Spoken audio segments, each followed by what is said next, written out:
Garden Sort's Team Sales is a proud supporter of Proview Sports Network. Get into the game.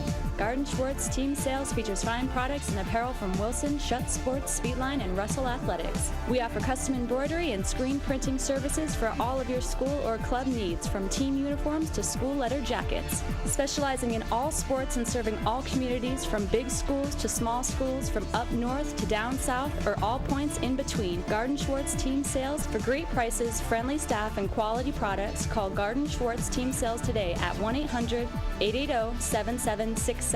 That's 1-800-880-7767. Since 1939, Garden Schwartz Team Sales is a proud supporter of New Mexico youth athletics.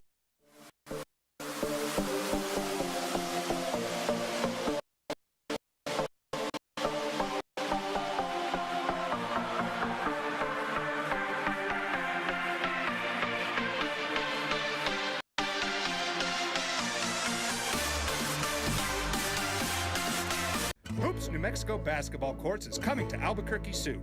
10 full basketball courts and a whole lot more.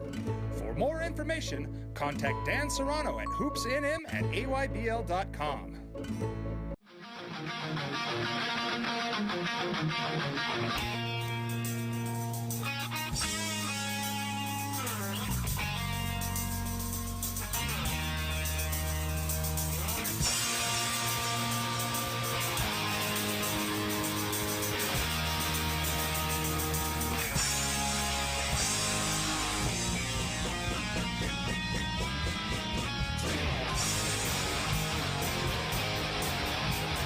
Car Crafters, proud supporter of Proview Sports Network. Are you sure we're supposed to be doing this? Don't worry, I've watched him do it 1,000 times. Come on, what's the worst that can happen? No! Bad dog! Hi, welcome to Car Crafters. What happened? Don't worry, we'll make it like it never happened. Car Crafters, it's like it never happened. Hey Lobo fans, I'm Sarah. And I'm Samantha. Jaguar Land Rover Albuquerque has been a family-owned business since 1988. The 2017 Jaguar F-Pace has been named the winner of the 2017 World Car of the Year and World Car Design of the Year. Land Rover's signature terrain response system is flawless against any curveball New Mexico weather can throw at you. We have a class-leading extended warranty on all Jags and Land Rovers and one of the greatest pre-owned inventories in the state of New Mexico. Call 505-797-3600 to schedule a test drive.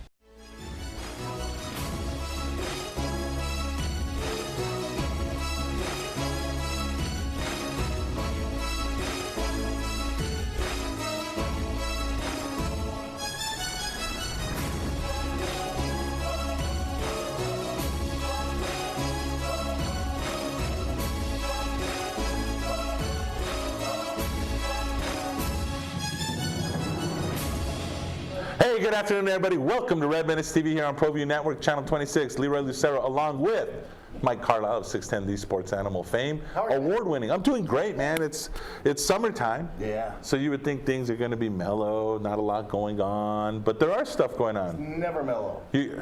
Or LaMelo. Or LaMelo. You have to start saying that now. Put everything with a "la" on it if you're a Lakers fan. So when it, well, yes, Leroy, you do. I already got the L out there, dude. I had "la" before it was cool to be "la." How's that? Lakers draft Leroy? Lonzo. Yeah. And what's the dad's name again? LeVar. Who had a very, what would you say, interesting? You know, dude is everywhere. From radio shows, TV shows. He hijacked the draft for a little while last week, and then this week he was on Monday Night Raw. He's hijacking it. Do you think he's like hijacking his son's career? Probably.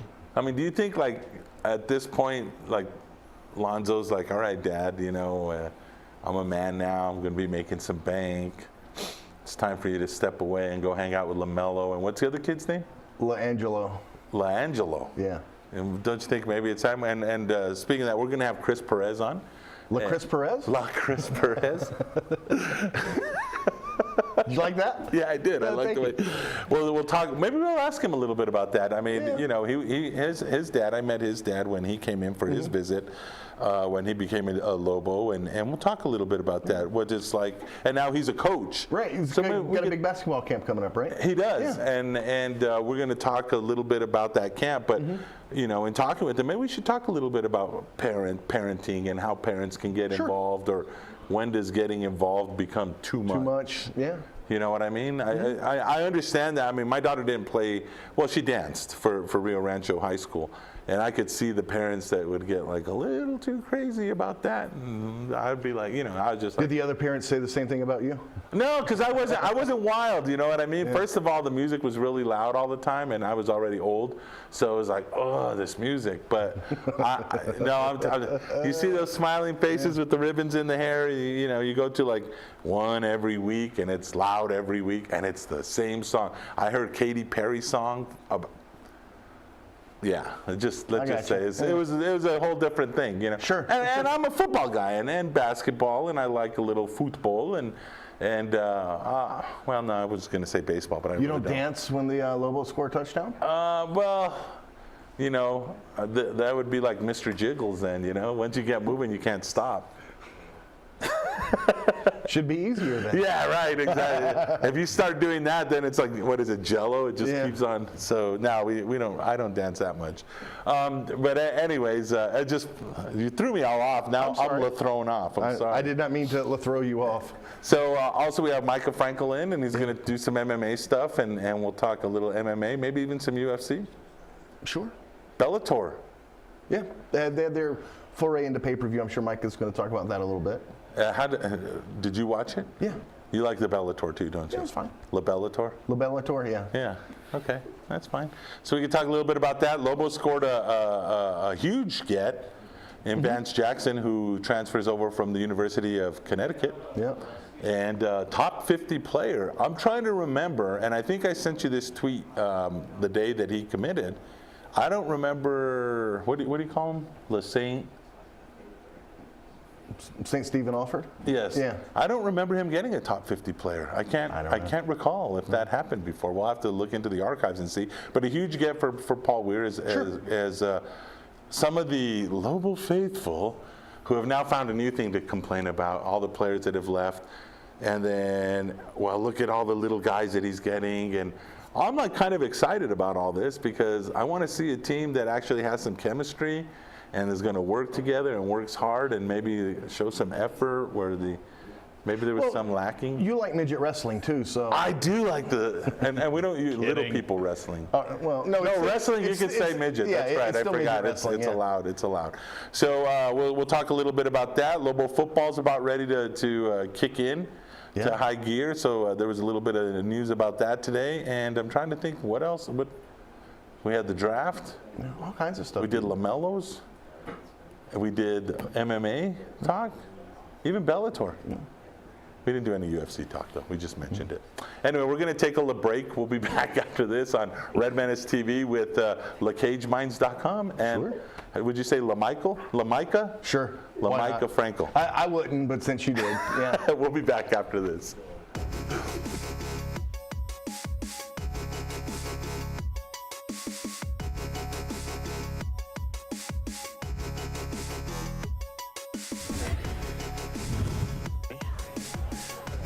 That's dangerous right there. Beautiful pass ahead, but Pallett comes out.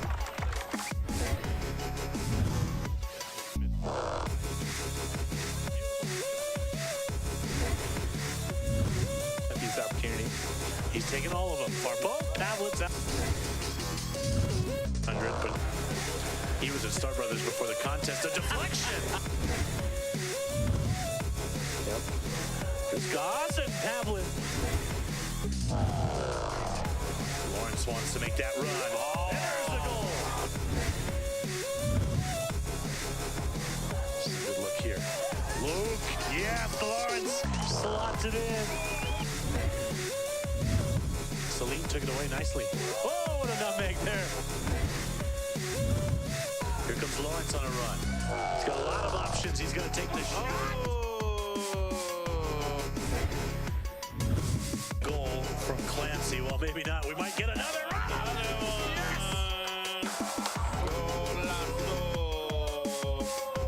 Tommy Ramos. Don't forget, every Proview Network sporting event is on sale at our DVD store. Go to www.ProviewNetworks.com to buy your DVD today. The Barley Room, a proud sponsor of Proview Networks for over 9 years, is pleased to introduce Black Iron Catering. From weddings and family reunions to birthdays and office parties, Black Iron Catering is perfect for any event. Contact Jamie at 505-459-8259 and book your event today. Black Iron Catering. Let us bring our kitchen to you.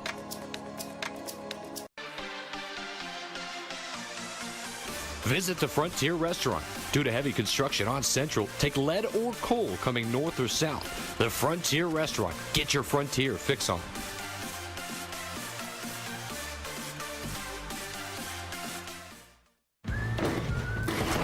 Sure, you could get him a new car.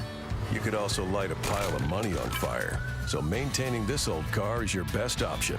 Keep it running longer, stronger, with quality parts and a whole lot of Napa know-how.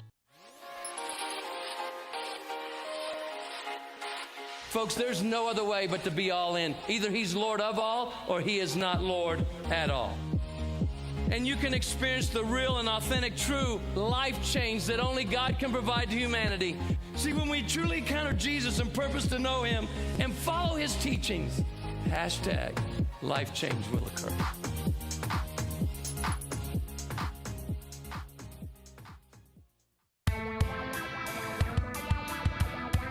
Altitude Sports Grill is where Albuquerque's sports fans won't miss a game.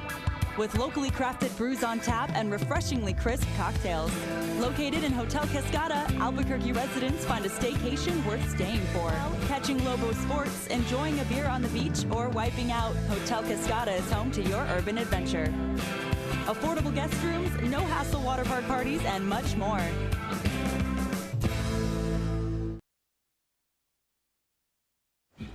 I am never getting married. Never. Guaranteed. You picked a beautiful ring. Thank you. We're never having kids. I love it here. We are never moving to the suburbs. We are never getting one of those. We're never having another kid. I'm pregnant. I'm never letting go. For all the nevers in life, talk to State Farm agent Michelle Rudolph or Marty Size in Albuquerque. Gecko's Bar and Tapas, a proud supporter of Proview Networks. It's been a fan favorite spot for food lovers and sports fans.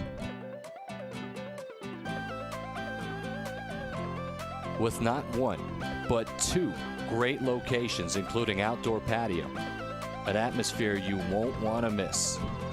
Gecko's off Academy and in Nob Hill. Terry Cosper Insurance Agency is a proud partner with Proview Networks and a proud supporter of New Mexico high school athletics. Terry's been a local farmer's agent for over 20 years for auto, home, life, and business insurance. Just like high school sports are important, so are teen drivers. For more information, call Terry or one of his licensed staff members at 898-5556. Quotes are available for you.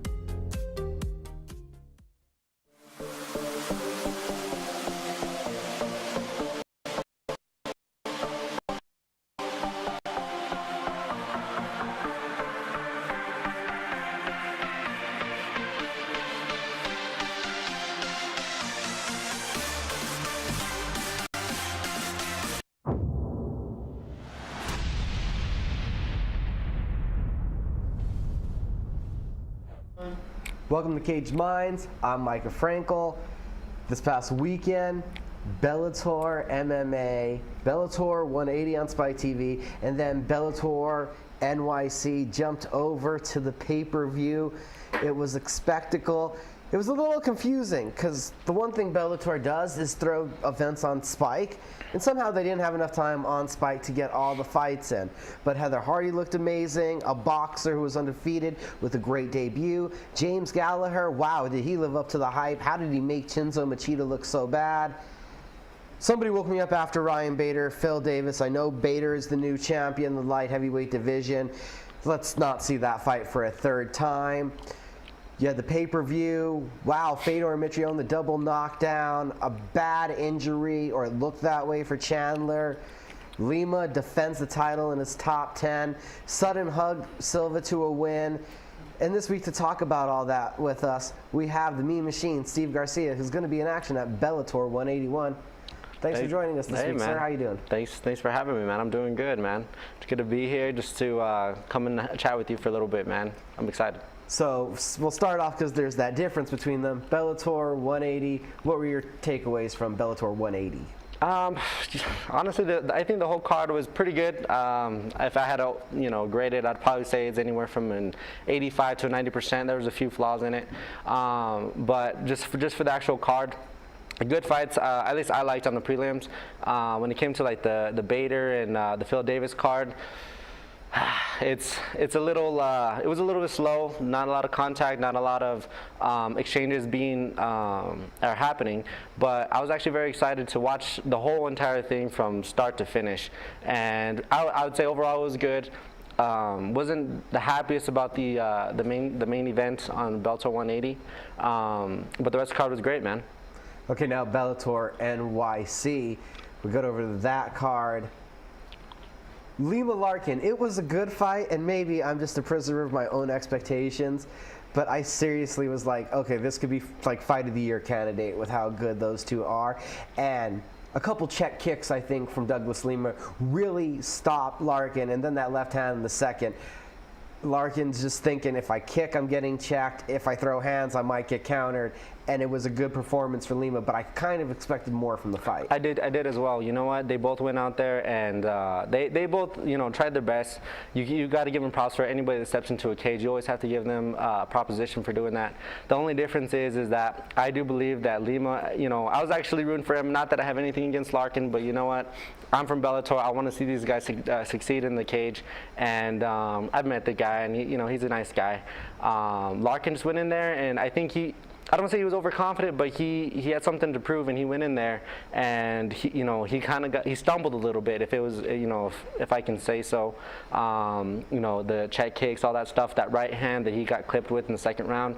I just think he was hesitant on that, and Lima went in there and he did work, man. He did what he did best, and I was definitely happy with the situation. Like I said, I was kind of more or less rooting for Lima just because I got to stick with my Bellator vets, But I was very happy with the fight. Like I said, I was hoping for a little bit more fireworks, but there was enough fireworks to keep, I think, everybody's attention. Aaron Pico. What did you think of Aaron Pico, Zach Freeman? An uppercut, a guillotine choke, a hype train derails, but I said this on Instagram.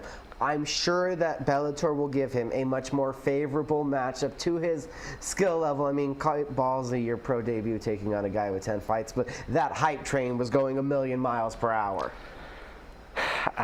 You know what?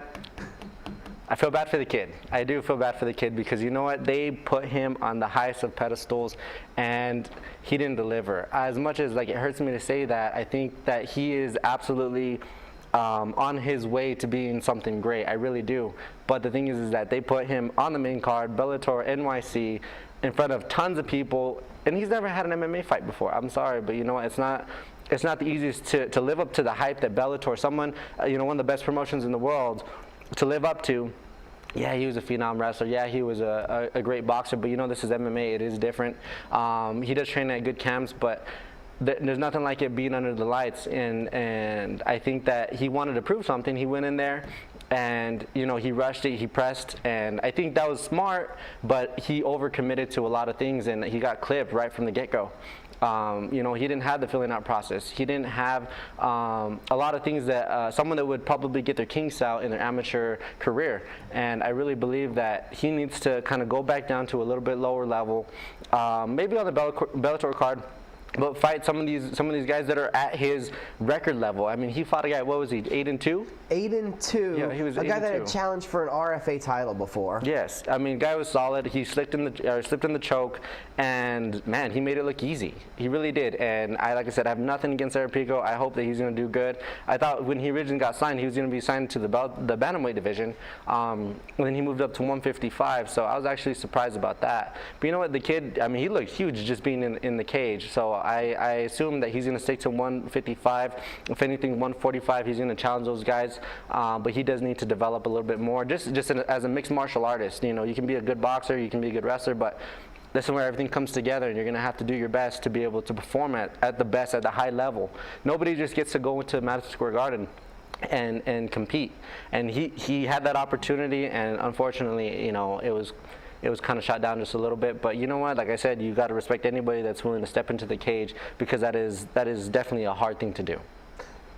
Brett Premise is the new lightweight champion, maybe, kind of. Some are debating that.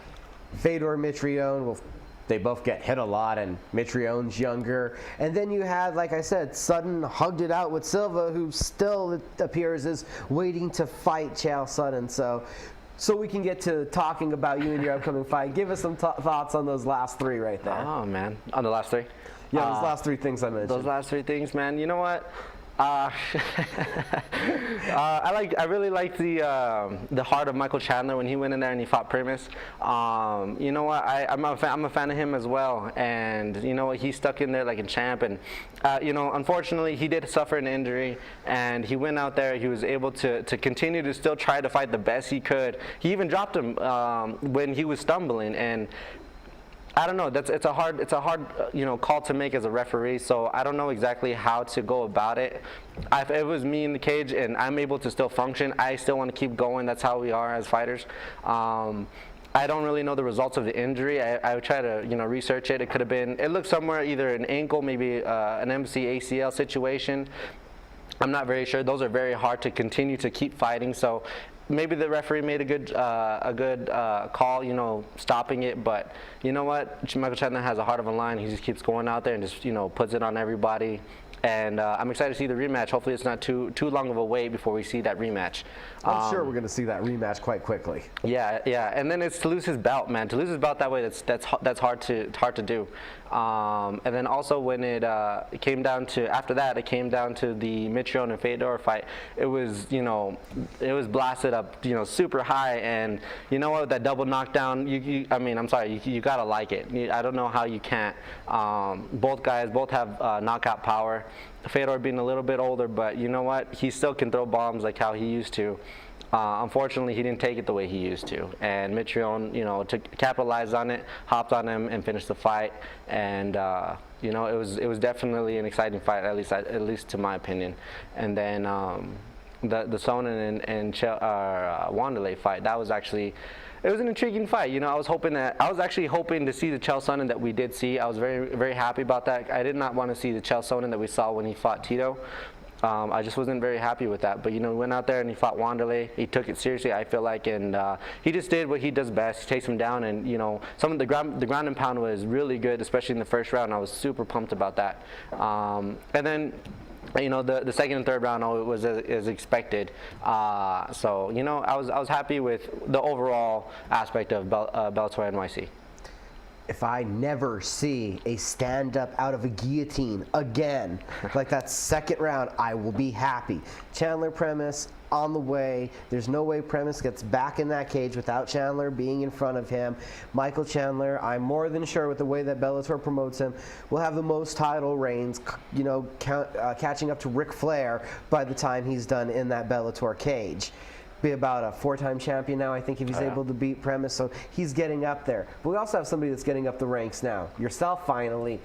7-1, and we've seen you in that Bellator cage all but one time of your professional career. We were expecting to see you on Spike TV a while ago. This is long overdue. But Joe Tai Minglo misses weight, so tell us about that situation. Oh man, it was heartbreaking. It was devastating, man. I got a phone call from Richard Cho. He hit me up and he's like, "Hey man, I got a spot on this Thackerville card. I don't remember exactly which Bellator event it was." And I was like, "Yeah man." I was like, "You know, who is it? Tell me when it is." I was like, okay. He told me it was Joe Tummenglow. I was like, all right, great. That's a great matchup. But it's in 3 weeks. I was like, oh shoot, okay. Well, you know what? Let's do it. I was actually really focusing on strength training. I'm fighting a lot of little tanks that are just little pit bulls that come at you and they want to hold you and they want to take you down. And so we really focused on it, but I was actually very heavy. Yeah, I cut 30 pounds in 3 weeks. Something that most people can't do ever in their life. But you know what? I went out there, I did it, and I got my job done. Unfortunately, he couldn't do it. It was, like I said, it was very heartbreaking. I had talked to him after the fight. I'm like, hey man, if you would have just told me, like, you know, a day before, you know, I can't do 35, let's do 140, I would have been totally game for that, because I didn't want to cut to 135. But I'm a professional. I make weight every single time. I've never missed weight, and I actually overcut a little bit than what I needed to. And the fact that, you know, he wasn't willing to do it kind of shows how much more discipline I have than some of these guys. And I'm not trying to toot my own horn, but you know what? That's something as a professional you have to take serious. I make weight and I show up every time, even in injuries. You know, I've had fights, and all fighters most of the time will tell you, you know what? I suffered through an injury, but this is fighting. You know, we're gonna be injured. You know, a little, you know, bruise here, a bump here, but you know what? We go out there and we perform for these fans, and they expect to, you know, see a performance. And unfortunately, I wasn't able to do that, man. I was very hurt about it. And now, the next opportunity that comes your way is Joe Warren. Joe Warren, yes sir. He's held titles in Bellator at 35 and 45. He has been around since I loved the toughest tournaments that were in sport. Yep. He's a Bellator original. So how long have you been looking at this matchup? How long had you been thinking about fighting the biggest mouth on the planet? The biggest mouth on the planet. That's a good way to say it, man, because you know what? He does talk a lot. But you know what? I can't take away his what he's done in the sport, because you know what? You just don't become a champion just because. You just don't. I'm sorry, but you know what? He puts in the work, and he's willing to go out there, put on good shows. I mean, there's ups and downs in this sport, but you know, he's held 2 titles, one in 45 and one in 35. And I'm excited to step in there and show him what I got, man. This guy's been around for a long time. I've seen him since I've seen him since my amateur career, you know, and he, in a sense, in this division, especially in Bellator, he is a legend when it comes to that. And, you know, in order to become a legend, you have to beat some of these legends, and he'll be my first one on my list. It sounds as simple as this, and it kind of gets redundant for you, especially at 6 foot tall, ridiculously big for 135 pounds. Yes, sir. With this length, your God-given advantage, that your plan is to sprawl and brawl, beat guys up, and keep them away from shooting takedowns.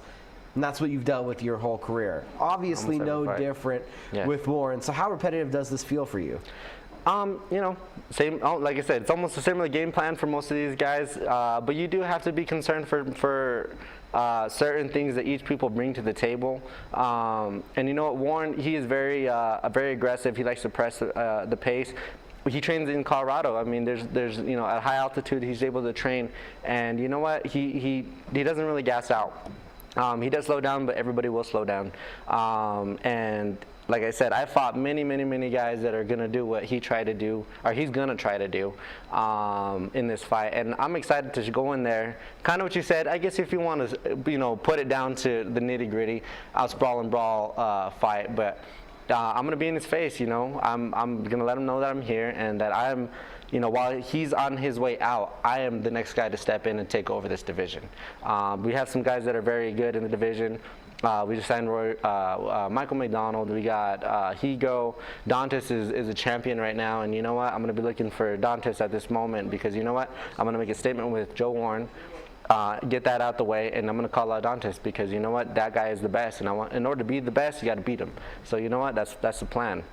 That's what we're going to do. So with the win, that's who you're calling out. You want the champion. Do you think that's realistic next move, or could more lining up against Higo, McDonald, Caldwell, whoever doesn't get that title shot? Because I wonder if it's going to be between Caldwell and McDonald, if you would get the other one then in a title eliminator if you beat a guy that they have really put on a pedestal. Right.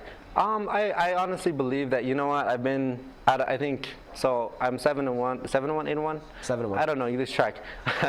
after a couple fights, you kind of lose track. But I've had, what, 7 out of 8 wins. or yeah, 7 out of 8 wins in Bellator cage.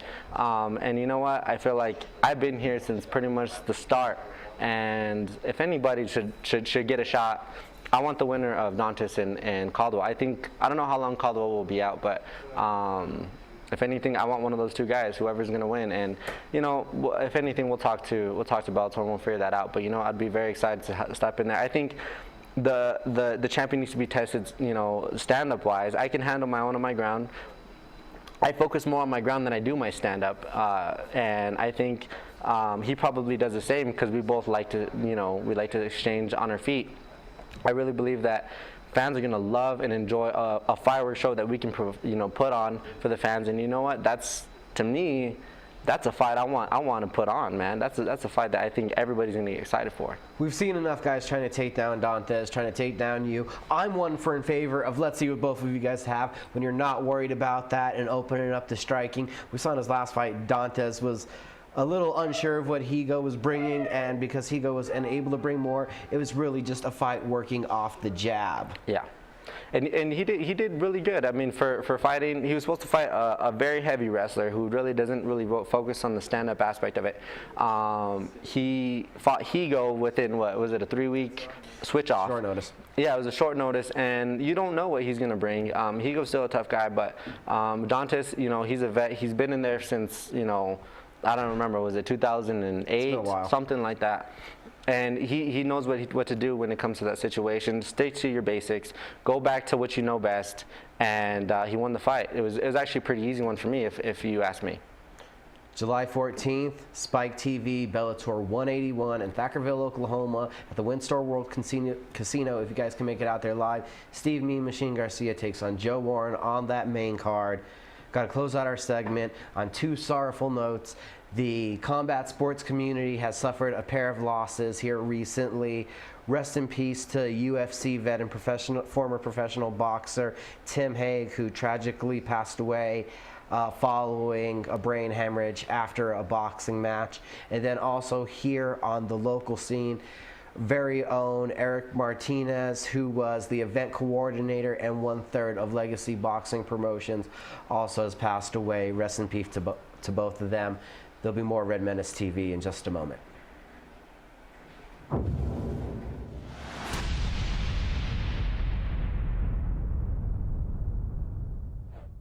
For 55 years, people have bought trucks from Tillery in Los Lunas. We have a great selection of vehicles, the quality service department, and some of the best deals in the state. But most importantly, we found people prefer to buy trucks from people who actually drive trucks. Tillery is a proud supporter of Proview Sports Network. Locally owned and operated, located in Los Lunas, right off I-25, exit 203. Don't sacrifice quality of flavor when you're in a hurry. Golden Pride offers ribs, fried chicken, green and red chili, breakfast burritos, and Frontier Cinnabons. 4 great locations, or visit us online at goldenpride@abq.com. Golden Pride Barbecue Chicken and Ribs, proud supporter of Proview Sports Network.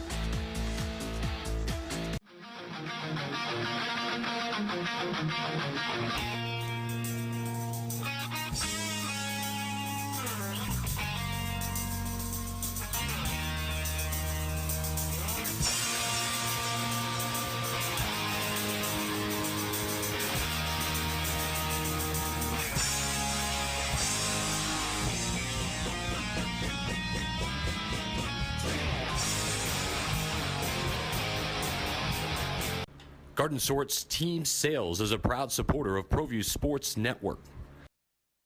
Get into the game. Garden Schwartz Team Sales features fine products and apparel from Wilson, Schutt Sports, Speedline, and Russell Athletics. We offer custom embroidery and screen printing services for all of your school or club needs, from team uniforms to school letter jackets. Specializing in all sports and serving all communities, from big schools to small schools, from up north to down south, or all points in between. Garden Schwartz Team Sales. For great prices, friendly staff, and quality products, call Garden Schwartz Team Sales today at 1-800-880-7767. That's 1-800-880-7767. Since 1939, Garden Schwartz Team Sales is a proud supporter of New Mexico youth athletics.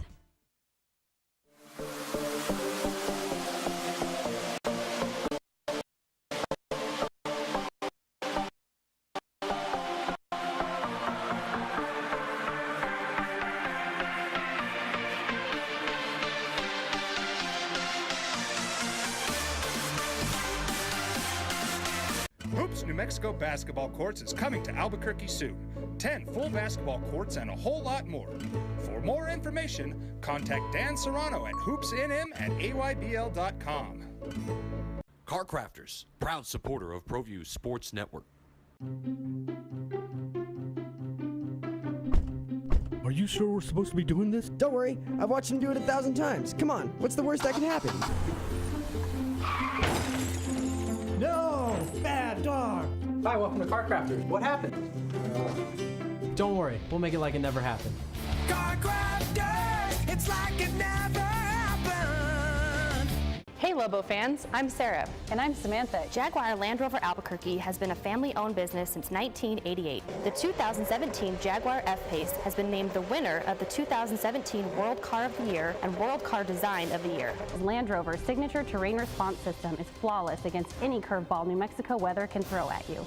We have a class-leading extended warranty on all Jags and Land Rovers and one of the greatest pre-owned inventories in the state of New Mexico. Call 505-797-3600 to schedule a test drive.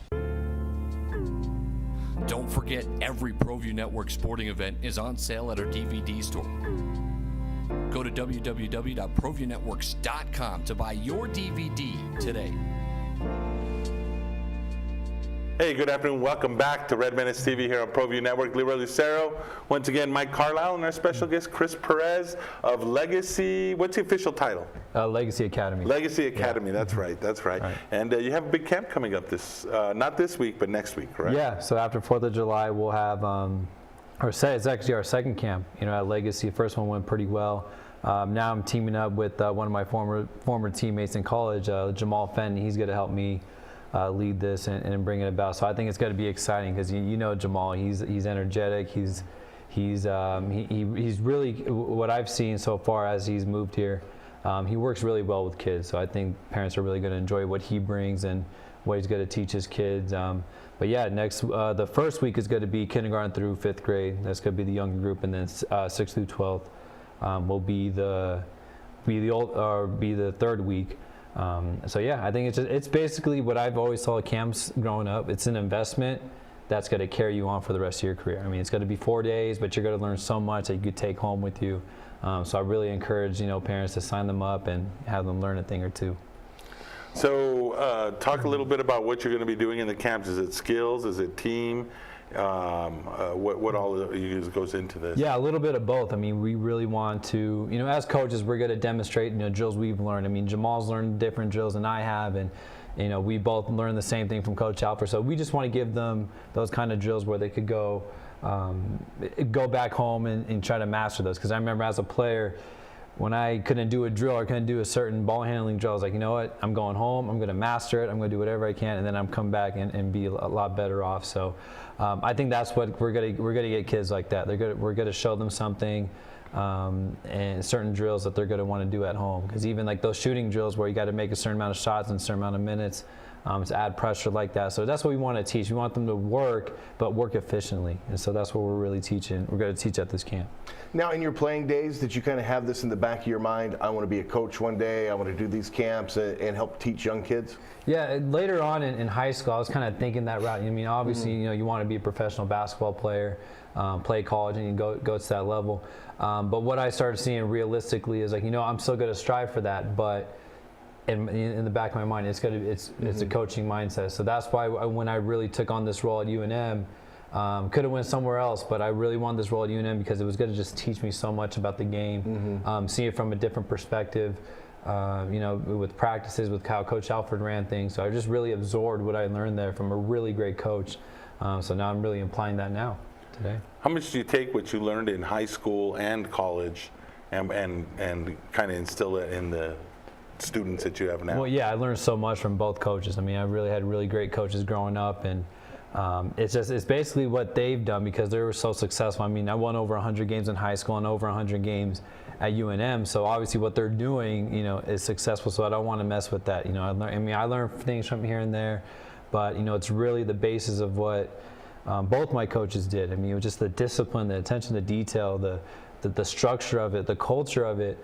Was so important. So I just want to make sure I'm bringing that to my team now, because it is important. Because I was letting that go. As a young coach, it's like, okay, you could be a few minutes late. You could, have your shirt untucked. But I realized the difference. I mean, the kids are not as organized. They're not, this kind of chaotic. So I was like, you know what? We need to add structure to this program, and and they thrive under it. They need a coach that knows how to work that part of the game, and then after that, just let them play, let them be the player they can be. So I think it's really that dynamic. You got to know when to make sure the structure's good, the culture's good, and then also kind of let them go free and make sure they're playing to the best of their ability. So you're talking about like discipline, accountability, that sort of thing, having to work hard, having to put forth certain effort, and if you don't, you get to sit on the bench, you don't get to play, you don't participate. That's what you're trying to teach them, right? Right, and it doesn't matter what your skill level is. I mean, I've had players that are really good, and they have that in their mind. So they're thinking when they go to practice, they don't have to work as hard, but that's not how it should be. Your best player should be your hardest worker, so the guys behind you can see that. And so even I have guys that are not as skilled, but they're yes, coach, yes, sir. They're so polite. They're working hard every day, and then I'm going to reward that. I'm going to say, hey, you know what? Even though the guy in front of you is more talented than you, I trust you more because you're giving me more effort. You're going to execute the game plan I have. So it's just that dynamic. They need to know, you got to perform at a high level. It doesn't matter what your talent level is. You definitely have to perform at a high level. So, and I'm not asking you to make any kind of a judgment here. So we kind of got a new basketball coach here at UNM. Right. That's talking about hustling, effort, discipline, dedication to the team, really more about working hard. I know some people looked at maybe some of the guys that they picked up here at the end and some of the guys that had left. Some of the guys that left had some bona fide talent. I mean, they had their names out there. Some of the guys that they came in, maybe not as much, the stars, whatever you want to say, but it seems like they're pushing more. What you just said is just like, look, I'll take a bunch of guys that'll go through a wall for me, sometimes over guys that have just pure talent. Right, and I think there's you have to look at both sides. I mean, you definitely do need the talent, the work ethic to be great, because even like for me, I did everything Coach Alford asked me to do, but there were better guys in front, like Jamal and Hugh and Kendall, and I accepted that. I was going to still work hard. I was going to get a lot out of it. So I understood that as a player, and so I think that's what you just got to have, that different dynamic. I mean, coach, especially at the college level, you're going to get guys that are going to work hard for you, but they do need the talent. You need to bring in that talent. You need to tell them like, hey, this is what we're doing here. This is what I want you to do. And you could even tell them. I mean, that's how you draw in the Kendall Williams and the Tony Snells. Like, hey, you could do something special here at UNM, and so that's what I think. What needs to happen in the recruiting process is you got to say, hey, I'm just going to be straight up with you. You're going to be our guy. You're going to be the guy we want to go with. Or you say, you know what, you're going to be behind some great guys, but you're going to learn from them, and then hopefully you could work your way up. What kind of camps did you go to as a kid? Did you do a lot of camping? I know you're in California, right? Right. Was there a lot of these sort of skill camps and things that you attended to help your game in the summertime? Yeah, there was those big time camps. Michael Jordan has a camp in Santa Barbara in California, and then there were some other camps in the LA area. But I went to my high school camp or the high school I was going to, because I knew I wanted to get in good relation with the coach and all that.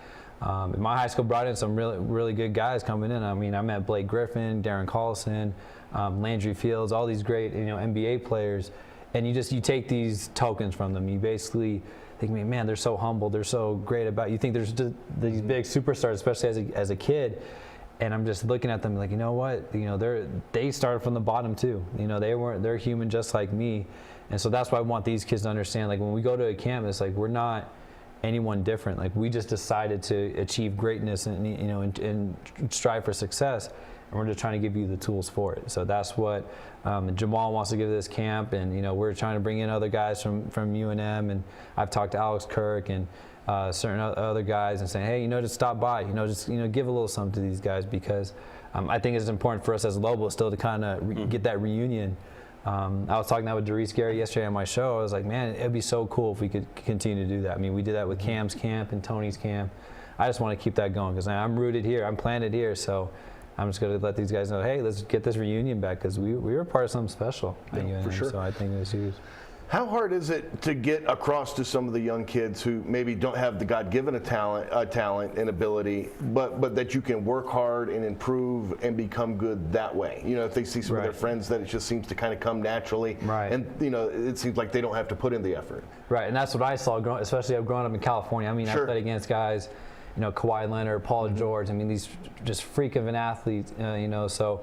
When I look at that, it just gives me that chip on my shoulder. You know, that's why I want to teach these kids, like, you have this chip now. I mean, you're going to be, I think you're going to be so much smarter. You're going to have a better basketball IQ because you're not depending so much on your athletic ability. You have to depend on your mind. And I think, I mean, that's what happened for me. And even Jamal, I'm talking, you know, the reason why point guards usually make good coaches is because they were undersized and they have to use their playmaking abilities. Even if they're not as athletic. So there's two different sides. I mean, you know, you know, people told me this all the time. If you put my mind or my work ethic in, you know, in a 6'7", you know, long athlete, they'd be really great. Right. But that's just the dynamic of how God works with us. You know, so He gives that God-given talent to some people, and some of them, you know, they have them work for it for good reason, and saying, hey, you're gonna just have to work harder. You're gonna have this chip on your shoulder.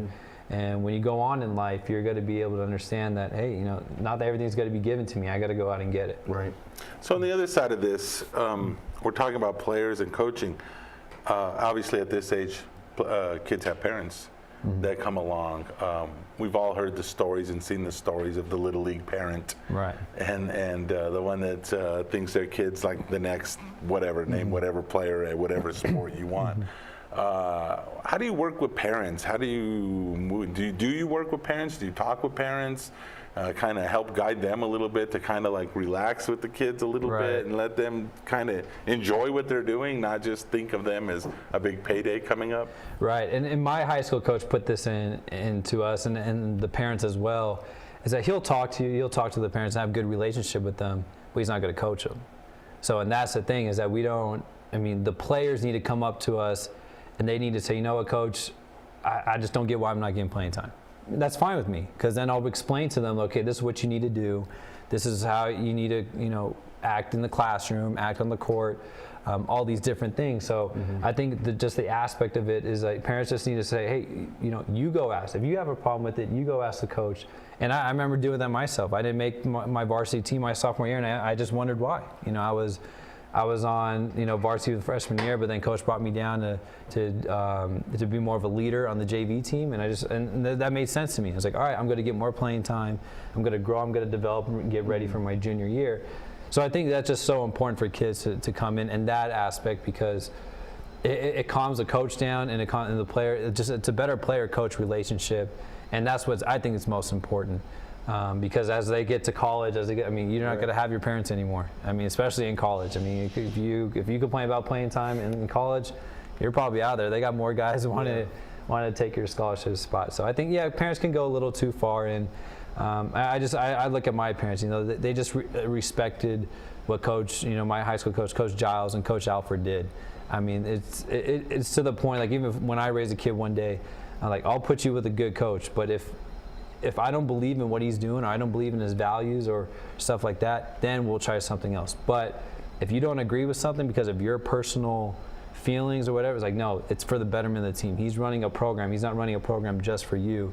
He's running a program for everybody. So I think that's what the parents just need to see, because usually they come up to me about their kid, not about the team. They come to me about their kid. Right. And so that's not cool with me. I just say, you know, if you have, you know, an issue with the team, you think we should do something, then I'll listen. But if it's just your kid, then, you know, I got to worry about the whole team, make sure everything gels. Well, because we want to ask you the one last question. It's kind of funny because you played under Coach Alford. Coach Alford had Lonzo Ball, who was recently, and obviously it's been all over the news, all over media about the father relationship with the player. Right. And then, I mean, did you talk to Coach Alford still? I mean. When is it too much? When is it too much for a parent to kind of get that involved in a player? It's just when they kind of try to live their kid's dream. I mean, you see it with LeVar Ball. I mean, I see it to the point where my thing with him is that he's adding pressure, and usually when you have pressure in your life, it's either you break down or you break through. And so that's what I think that's what we're going to see with Lonzo. But he's just saying, this is how I've been. You guys are putting cameras on me, so it could be, you know, the cameras are following him, and stuff like that. But we're just seeing that, there's different aspects to it. People could take it different ways. Sometimes it could get too far when you say things that just shouldn't be said. I mean, you could keep it to yourself. I mean, that's what I've learned. You just pick your certain battles. Like even with parents, they try to question what I'm doing in the program. And sometimes it's just like, thanks for your comment, and I just leave it at that. I don't want to go into why I'm doing something. I know why I'm doing certain things because I've seen it done, and I think it's a great way for my team to gel and stuff like that. So yeah, it's just with parents, you kind of have to let the coaches coach. And if you don't like what they're doing, I mean, as a belief system, then I think that's when you could think to transfer or something like that. But I think just having, with that dad in the picture, I mean, it's good to have them, guiding you. But also there is that limit. It's like, all right, now let your kid do it. Now let's see what he's made out of now. Very cool. Throw out that information once again so that way people can know where to get in touch for the camps. Oh yeah, so second week in July, it's the 10th through the 13th, 9 to 12. I'll open the gym up at 8. That's for our kindergarten through 5th grade. Then the third week is the same thing. And then also you could just contact me. Just go to my email. It's at cperez@legacyacademynm.com. I'll throw you the link. It's kind of a long link, so I'll just throw it to you. Just make sure you reach out to me. More than willing to talk to you about any questions you have about the camp. So we're really looking forward to this one. I'm at it with me and Jamal. We gelled as teammates. We were both point guards. So we're going to do a lot of good things with this camp. Awesome. It's Chris Perez. Thanks for being part of Red Menace TV. And of course, you're here, weekly? You're still doing the show, right? Yeah, live sports. Absolutely. So you can catch him here on Proview Networks as well. We'll be back right after this.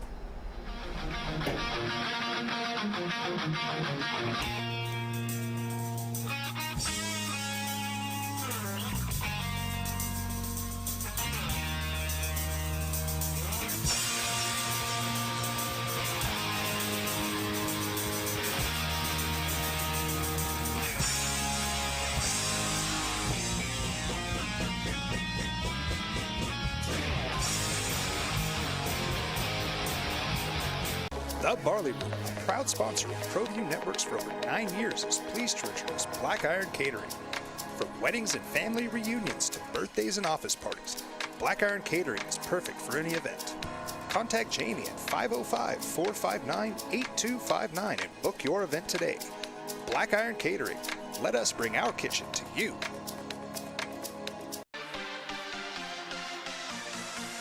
Visit the Frontier Restaurant. Due to heavy construction on Central, take lead or coal coming north or south. The Frontier Restaurant. Get your Frontier fix on.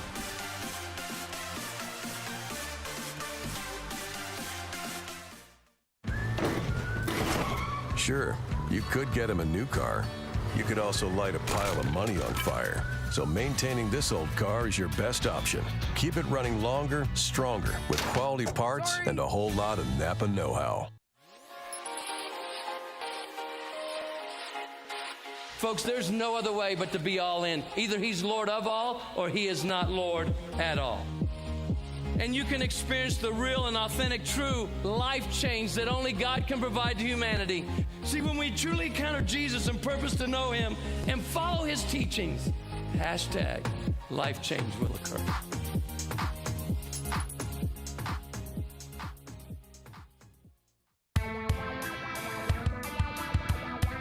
Altitude Sports Grill is where Albuquerque's sports fans won't miss a game. With locally crafted brews on tap and refreshingly crisp cocktails. Located in Hotel Cascada, Albuquerque residents find a staycation worth staying for. Catching Lobo sports, enjoying a beer on the beach, or wiping out, Hotel Cascada is home to your urban adventure. Affordable guest rooms, no-hassle water park parties, and much more.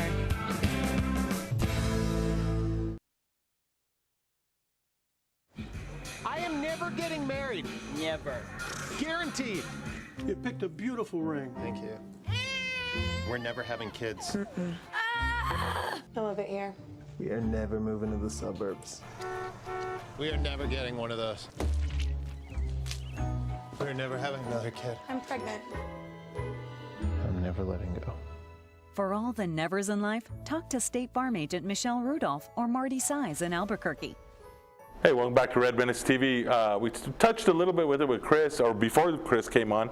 Vance Jackson transfers over from the University of Connecticut, 3 years. Well, he's got to sit out 1 year, but he still has 3 years of eligibility. Right. What are your thoughts on Jackson, a top 50 player, comes to play at UNM from, well, you would say one of the top programs in the country at this point. Absolutely. He was very highly recruited out of high school. He will have to sit out the upcoming season, but no, I think it's a big get for Paul Weir and UNM. I think he'll be a nice fit in 2018. Unfortunately, they won't get to utilize his services this year, but it's huge. So, I mean, you do the show daily. A lot of Lobo fans call you. We know we've gone through, and it seems like it's kind of mellowed out a little bit. Talked just briefly with Coach Shu of the Lobos, who was instrumental in bringing Jackson. Right. But we want to invite him on the show, but he had to take off more recruiting. Recruiting never stops, and they have, what, 4 scholarships left, I believe if I'm not correct. mistaken? Yeah, for the upcoming year. Do you see them filling those scholarships, or do you think they hold on to them? They might fill 1 or 2 of them. I would be surprised if they filled them all at this point. You're probably just better off hanging on to them. Yeah, I mean, you could do the walk-on thing where you could, hey, we're going to give you a scholarship for a year. Understand that once this year is over, you're not on scholarship anymore. I know Steve Alford's first year, they rushed and they picked up a couple of guys. They weren't bad. They just didn't necessarily fit into what they wanted to do, and they ended up having to run them out a little bit or send them to JC. Just interesting what coach is going to do. But I wanted to ask you, because you see it on Twitter, people bemoaning after players leave, and then who they signed prior to Jackson, that they're all short and stuff like that. I think Albuquerque likes to find reasons to complain. Did you get some of those complaints on the show? Oh, look, some people are never going to be happy, and I get that. So some of the complaining is, look, it's legitimate concern. I don't think people fully realize you don't need a whole lot of height with the style of offense that Coach Weir is going to run. You need some, and it may be a bit of an issue this upcoming season, but I don't think it's nearly as big a problem as some people make it out to be. Well, I mean, you even look at, and now granted, he's a freak of nature, but the kid from Golden State just slipped my mind. MVP. Oh, Kevin Durant. Kevin Durant. I mean, he's basically a big guy that plays like a small man, if you ask me. And it seems like basketball has really gone in that direction. And when we had Coach Weir on the show, and I know you've had him on the radio show as well, he talks a lot about we're going to run, we're going to go up and down.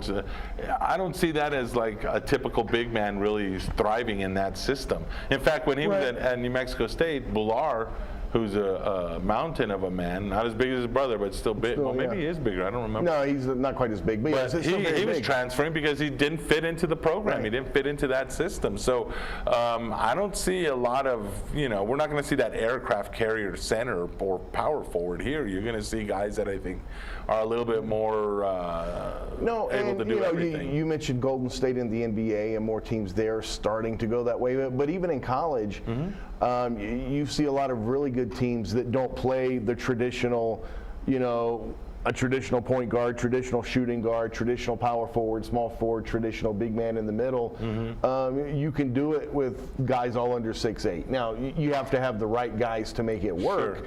And they may or may not have that in year 1 of Paul Weir's tenure, but certainly they're trying to get those pieces in place and are slowly but surely getting that done. And in the years to come, I think you're going to see that style of play work really well here. Well, and here's the other thing. I mean, and Chris mentioned it. He talked about Coach Alford and what he did. He kind of took his first year a couple of guys that weren't necessarily the most talented Lobos that have ever played, and just kind of was able to breathe some fire into them, if you will, and get them to play over their heads, and they ended up being part of that tri-championship.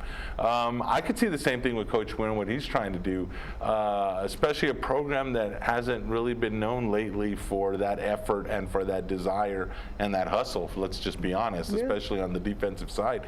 I think you can see something. I'm a little bit excited for the basketball season, to tell you the truth.